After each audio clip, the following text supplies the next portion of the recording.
علمی نالج کے معزز خواتین و حضرات، السلام علیکم۔ گزشتہ زمانے کی بات ہے، کسی ریاست کے ایک چھوٹے سے گاؤں میں ایک قاضی رہتا تھا۔ وہ قاضی بہت عقل مند انسان تھا۔ وہ ہر فیصلہ عقل مندی اور انصاف سے کرتا تھا۔ وہ کسی بھی مقدمے کا فیصلہ گواہوں اور ثبوتوں کی بنیاد پر نہیں کرتا تھا، کیونکہ وہ کہتا تھا کہ گواہ اور ثبوت اپنے ہاتھ سے بھی بنائے جا سکتے ہیں، اور اللہ تعالی نے انسان کو عقل سے نوازا ہے اور عقل کے ساتھ ساتھ شعور بھی عطا کیا ہے۔ اس کی زندگی میں کوئی ایسا مقدمہ نہیں گزرا جس کا اس نے انصاف پر مبنی فیصلہ نہ کیا ہو۔ اسی گاؤں میں ایک بزرگ موچی رہتا تھا۔ اس کی داڑھی سفید ہو چکی تھی اور موچی کی ایک نہایت ہی خوبصورت حسین و جمیل بیٹی تھی۔ ایک دن موچی اس کی بیٹی دوسرے گاؤں سے واپس آ رہے تھے تو ڈاکو نے وہاں پر ڈاکہ ڈالا۔ جب ڈاکو نے اس کی خوبصورت اور حسین و جمیل لڑکی کو دیکھا تو اسے اٹھا کر جنگل کے بیچ میں لے گئے، اور اس بزرگ موچی کو انہوں نے مار مار کر بے ہوش کر دیا، اور اس کی بیٹی کے ساتھ زیادتی کر رہے تھے کہ وہیں قاضی صاحب اپنے بہت بڑے قافلے کے ساتھ اسی جگہ سے گزر رہا تھا۔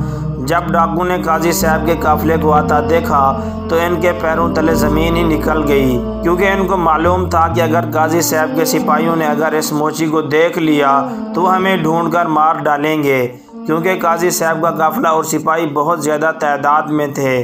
جب لڑکی نے قافلے کی آواز سنی تو وہ زور زور سے چیخیں مارنے لگی۔ جب قاضی صاحب نے اس لڑکی کی آواز سنی تو اس نے اپنے سپاہیوں کو بھیجا کہ جنگل میں لڑکی کی آواز آ رہی ہے۔ جب سب قاضی کے سپاہی اس جنگل میں داخل ہوئے، لیکن لڑکی نے ان ڈاکوں کی شکل نہیں دیکھی تھی، کیونکہ انہوں نے اپنا منہ چھپایا ہوا تھا۔ جب سپاہی قریب پہنچے تو ڈاکو بڑی چالاکی سے اس قافلے میں شامل ہو گئے، اور وہ لڑکی یہ جانتی بھی نہیں تھی کہ وہ ڈاکو اسی قافلے میں شامل ہو گئے ہیں۔ اس کے بعد سپاہی اس لڑکی کو قاضی صاحب کے پاس لے گئے اور کہا، قاضی صاحب، اس لڑکی نے کہا ہے کہ ان ڈاکو نے میرے ساتھ زبردستی زیادتی کی ہے، اور اس کے بعد جب انہوں نے ہمیں آتا دیکھا تو بڑی چالاکی سے آپ کے قافلے میں شامل ہو گئے ہیں۔ یہ سن کر قاضی صاحب بڑا پریشان ہوا کہ اتنے بڑے قافلے میں میں مجرموں کو کیسے ڈھونڈوں گا۔ اس کے بعد قاضی صاحب نے حکم دیا کہ اس قافلے کو چاروں طرف سے گھیر لو، اور یہ قافلہ سیدھا عدالت میں جائے گا۔ جب قافلہ عدالت میں پہنچا تو قاضی صاحب نے اعلان کیا کہ ایک کمرے میں اندھیرے میں ایک بت رکھا ہوا ہے، اور ہر آدمی کمرے میں سے گزر کر اس بت کو گلے لگائے گا، اور اس کمرے کے باہر آ کر مجھے گلے ملے گا، اور جو آدمی مجرم ہوگا وہ بت اس کو پکڑ لے گا، اور ہم اس مجرم کو پکڑ لیں گے۔ یہ بات سنتے ہی ڈاکو کے پیروں تلے زمین ہی نکل گئی کہ یہ قاضی تو بڑا چالاک ہے۔ اس کے بعد اس کمرے میں سے ایک ایک کر کے سب کو گزارا گیا۔ جو آدمی اس کمرے سے گزرتا اور بت کے گلے ملتا، اور پھر قاضی صاحب کو گلے ملتا گیا۔ سب آدمی گزر گئے، آخر پر 3 آدمی بچ گئے۔ قاضی صاحب نے ان کو کہا، جاؤ اندر بت کو گلے لگا کر دوسری طرف واپس آ جاؤ۔ جب ایک آدمی اس کمرے سے باہر آیا تو قاضی صاحب نے اسے گلے لگایا اور کہا، تم ایک طرف کھڑے ہو جاؤ۔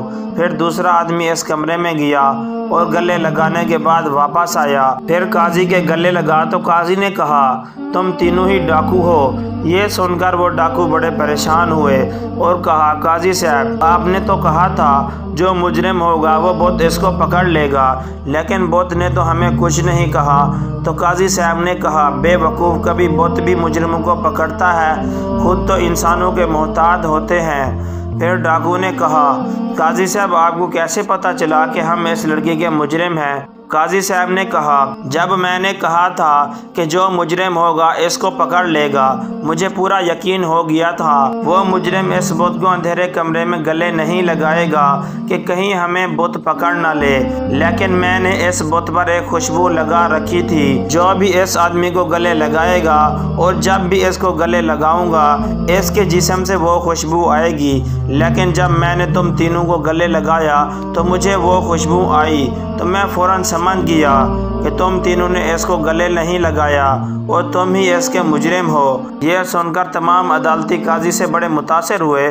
پھر قاضی صاحب نے ان تینوں کو ان تمام بھری عدالت میں سنگسار کرنے کا حکم دے دیا، اور وہ لڑکی انصاف ملنے کے بعد واپس اپنے گھر موچی کے ساتھ چلی گئی۔ دوستو، مزید اس طرح کی دلچسپ ویڈیو دیکھنے کے لیے ہمارے چینل کو سبسکرائب ضرور کیجیے۔ شکریہ۔